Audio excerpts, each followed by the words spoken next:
Hello, and welcome to the Full of Ship podcast, real answers to real problems, with your host, Kyle Henderson, CEO and co-founder of VIZION API, a podcast dedicated to demystify the chaotic, often turbulent world of ocean freight. Sit back, relax, and enjoy the show.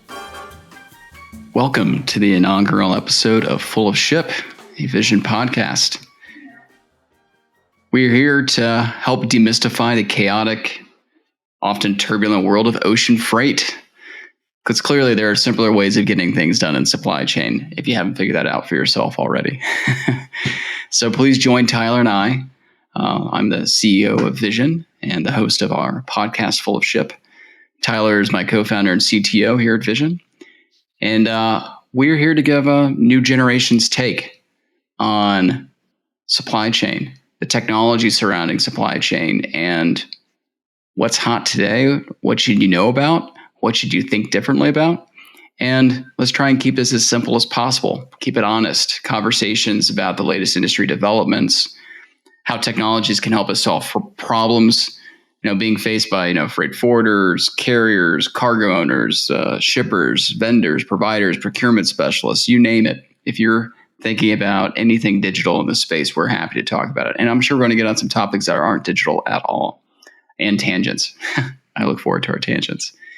But for years, we've been stuck in a rut doing things the same old way in supply chain. Let's talk about how it can be different. Let's get full of ship.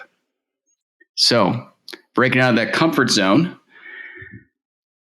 I'd like to introduce my co-founder and co-host, I think, as well, right? Tyler, are you the co-host? This is episode 1, so it's all new to us. Yeah, sure. I'm the co-host, Tyler. You have a last name, right, Tyler? I do. It's Hughes. Tyler Hughes. Maybe we could start off. We'll give some backgrounds. Why might you even want to listen to us? Mind if I start, Ty? Go for it. So, had the good fortune of getting to work across a number of tech startups in the past 16 years or so. Almost always in the mapping or analytics space in some way across a variety of industries. I've been at companies when there are 2 people. I've been at companies when there are 100,000 people. I've worked at some of the big places you can be in this space as well. And always pretty much been focused on the product side, helping understand the market, helping understand the customers, helping deliver better solutions.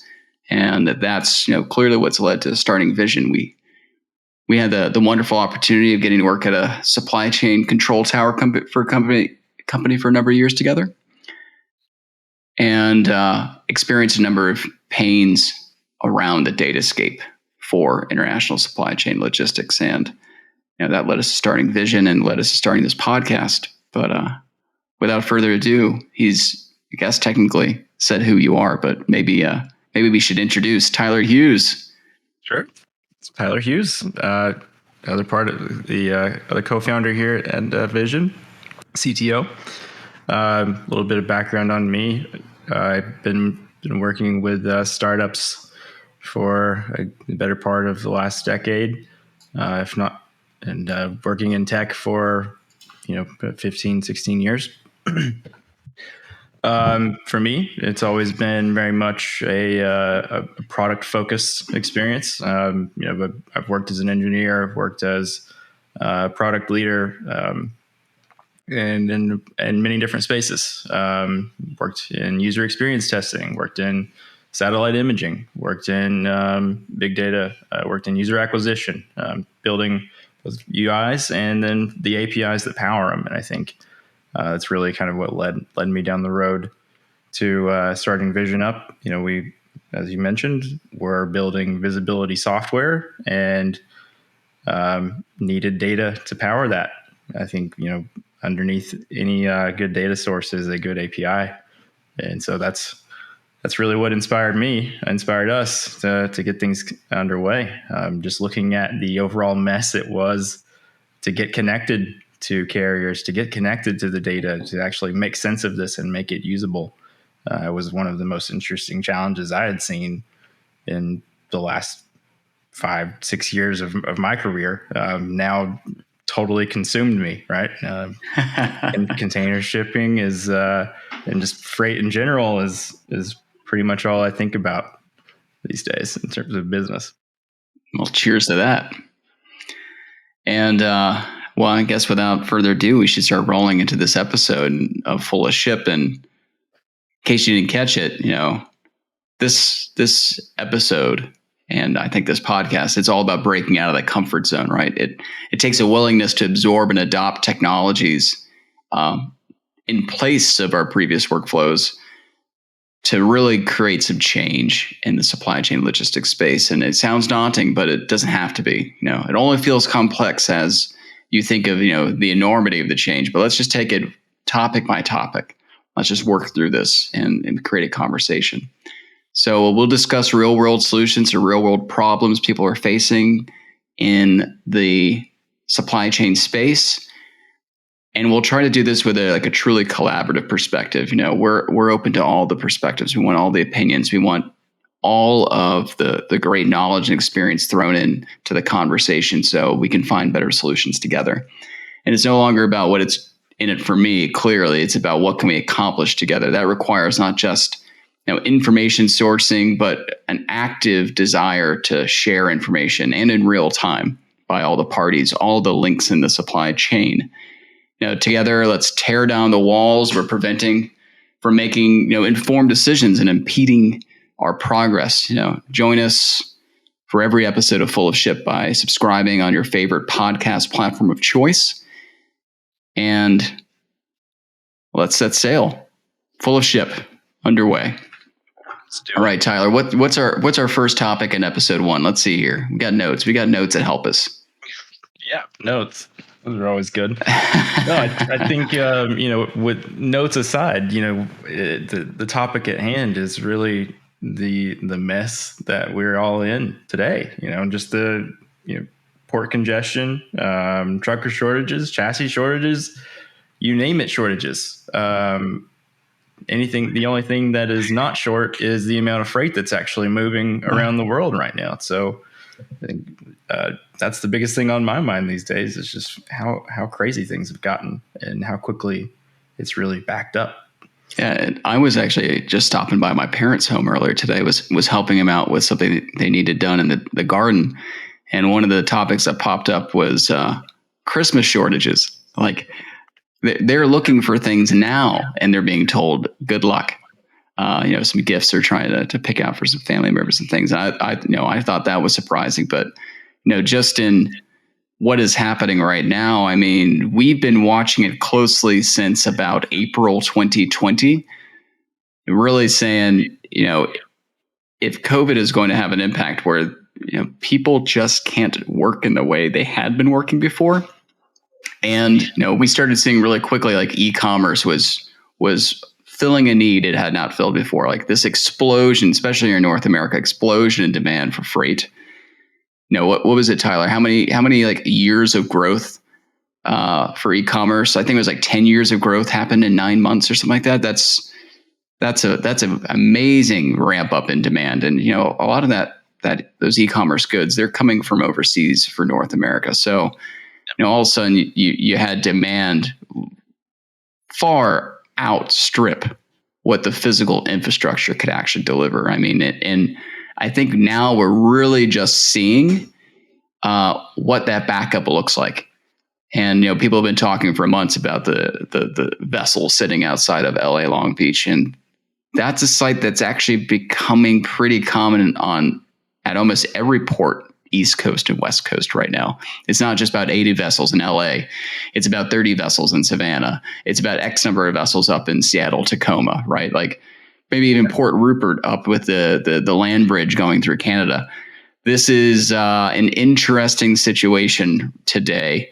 And there's even a backlog on the inland side. Union Pacific just said they're shutting down westbound services for a week just so they can clear the eastbound services. I mean, there's containers backing up on side streets surrounding LA and Long Beach, stacked too high. There's a great photo I saw floating around about it was, I think, a Honda Civic got crushed by a container recently by a top loader that was trying to stack it, and you just saw the remnants of that vehicle. it is a crazy time out there right now. And, what we're hearing again and again is still, where is my container? When can I get it? How do I prevent these types of delays? And the honest truth is right now, you won't be able to prevent delays. It's going to happen. What you're trying to do though, is you're trying to get as much intelligence on those delays as possible so that you can react in a way to mitigate the impact as much as possible. But I mean, Tyler, you're out there on the West Coast. I mean, you're around the Bay Area. I'm sure you've seen some of the boats building up at Oakland as well. Yeah, I mean, it's the same no matter where you look. And really the question isn't anymore even so much about congestion from my perspective. I mean, I think it's obvious that every port you look at is going to have congestion, and it's going to be at a pretty unprecedented scale. One of the more interesting things to me to look at these days is really what is the processing capacity of each of these ports. How many boats can they actually handle at any given time? Because we know that's not actually going to change in any time soon, right? So that starts to shed some light on, really without any drastic changes to operating procedure and stuff like that.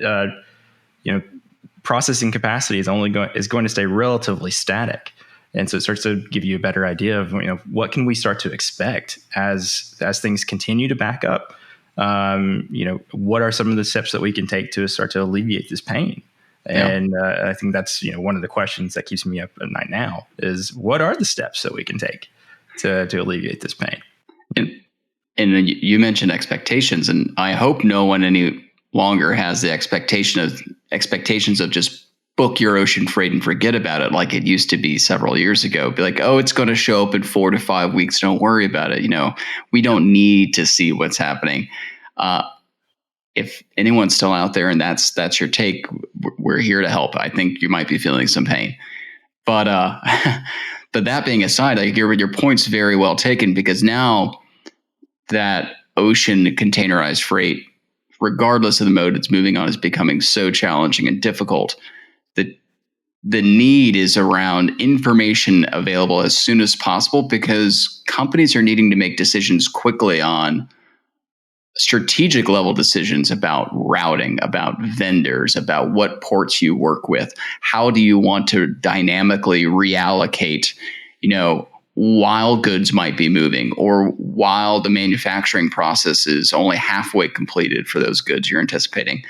Real-time intelligence is one thing that's very, very needed right now, but it's also the step of real-time intelligence that provides you like consistent structured data so that you can also do the analysis and understand in an informed way how you should be designing your supply chain and logistics network. It's not, chains. I feel like chain is even a bad word nowadays. It's truly a network, and it's the ability to, just like, using Google Maps or Waze when you're navigating around.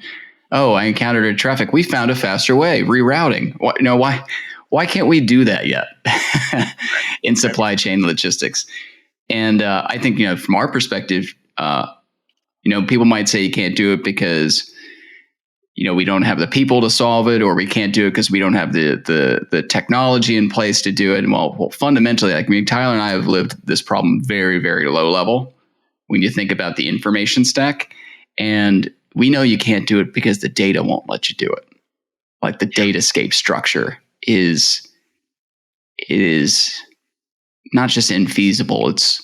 It's very impossible without an amazing amount of lifting. Like you won't be able to get to that future until fundamental problems are not just solved, but are heavily invested in and improved around data access, data latency, data completeness, quality of estimates, not so much like quality of estimates, not like predictive, but even just frequency of estimate updates. I think you hit the nail on the head there too. Like stepping away from predictive. We're not in a state at the moment where I feel like predictive analysis or predictive anything is all that useful. This is a pretty unprecedented moment that we're in terms of how goods are moving and how backed up things are. The models of the past that everybody's been relying on are no longer usable. They're no longer useful.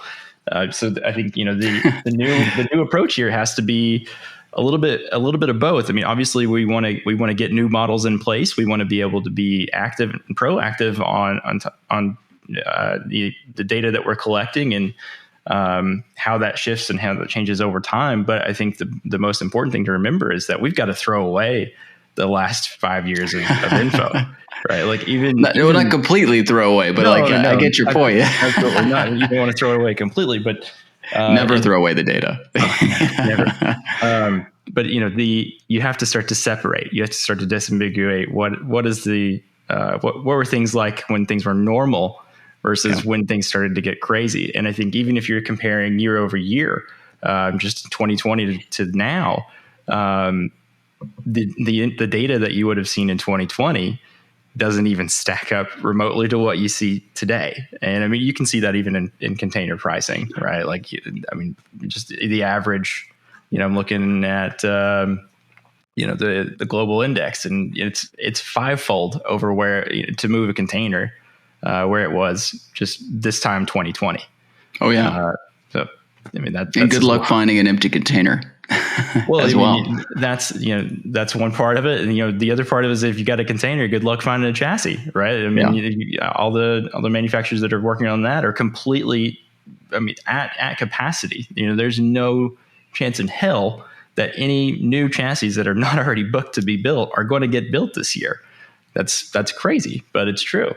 And what do you do about that? I mean, goes back to the container, like how do you process the containers? How do you start to move this freight through? How do you start to, uncork some of these bottlenecks? Yeah. And quick rewind to what you were saying before. You were mentioning, you can't depend on predictive right now because all of the data used to create the predictive models is effectively over-indexed on history. Sure. Or maybe another way of saying this problem is the problem. The blocker to quality, or maybe I should say the prerequisite to quality predictions is quality real-time information. Yep. Because it's a shift back to just-in-time. Yeah, I definitely agree. It's like just-in-time modeling, just-in-time prediction model development. And this is actually the important part. It's like you have to have consistent, well-structured, quality real-time data before you can build a system that is trying to update models in real time, before you can have a system that delivers predictions that are adapting to recent real-time information with more historical information and trying to balance those two out. So we are a long way, and I hate to be the one to say this, we are a long way from like predictions that are business dependable.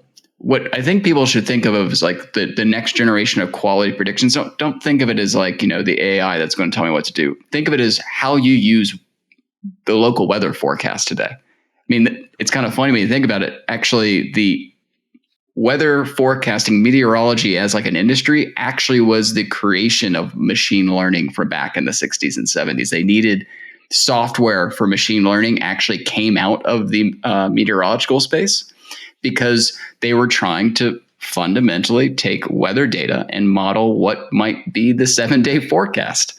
And we all know that it's always quite good at telling us what's going to happen tomorrow or the day after. But when you start looking at that 10-day forecast, we don't take a lot of stock in what it says on day 10. But it does make you aware of potential issues that you should be tracking 10 days out, right? So we have to get companies in our space thinking about, predictive AI, machine learning. We got to start getting them to think about it as a weather forecast.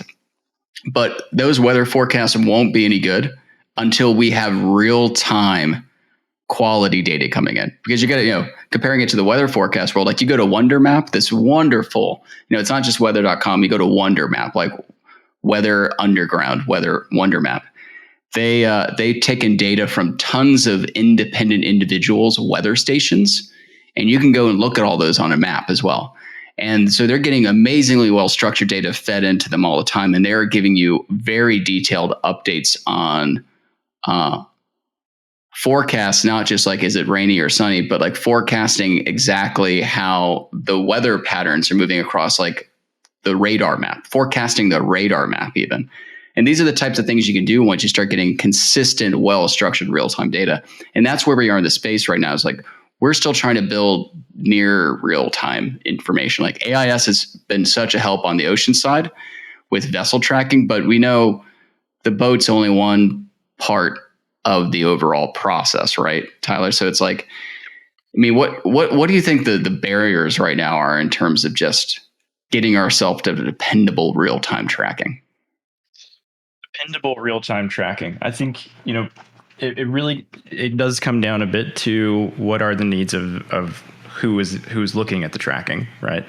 But I think in our experience so far, we've seen that most folks are looking for and benefit the most from a full spectrum of trackability, right? So they really want to be able to see from beginning to end, where does this container go? And I think that's really the kind of panacea. That's the goal that you want to shoot for. But really, where we've seen the most gap so far has definitely been in the ocean. How are things moving from A to B, and outside of there, how are they actually making their way through the port? And I think today that's probably the biggest question to take a look at is how are things moving off the boat into the port, out of the port, finally to their location. Not so much about when is it actually leaving the origin, because God, I mean, does it really matter at this point? Right. It does matter to some people. Like they pay attention to dwell on the origin side. Yeah, there's a meaning, especially with like early return dates. There's some meaning, right? Yeah, you definitely you're still dependent on the ERDs, and you still want to know when you can get your stuff there and get them onto the boat and get the boats out. And when those boats are actually it's not early return, it's earliest return. That's a big distinction. There's no service out there now, guys, that you pay more to return it earlier. Yeah. Yeah. It's not like an airline. But no, I think it's a very important thing to be taking a look at these days. Obviously, congestion has become really, really interesting to a lot of folks. And so I think having a better view on that and taking that into account is going to be massive over the next year. In reality, the next 5 years, we're gonna be paying for this pain for a while, and paying this debt off for a good bit. Yeah, and it's been a massive spike here in North America and Europe in terms of consumption models via e-commerce, also partially in Asia as well. But like that model hasn't fully distributed across the planet yet. So like there's even the questions of, and when this starts to get big in other places, say Indonesia, like the size of their population, what is this going to mean to infrastructure limits that are currently in place in these locales? Like we're talking about trying to solve a problem on a global scale. Yep. But from a data perspective, it's an important thing to note, right? Is that on the whole, freight in general, it's not so. I mean, there are shortages, but those shortages are caused by the amount of freight that's actually moving. There's more stuff moving this year than there ever has been. I mean, in the last 2 years, right? Like that's an important thing to keep in mind. Yeah. That, it feels really backed up, and it feels like there's a lot of stuff stuck. But at the same time, we're moving more stuff than ever. We're going to take a short break. Coming up next, Tyler and I will discuss more about physical port infrastructure challenges, why is container tracking so messy, and a range of other topics helping to demystify container tracking at large. Thank you for joining Kyle and his guest on the Full of Ship podcast. Be sure to subscribe and tune in next time as Kyle continues to demystify ocean carrier tracking with his future guests.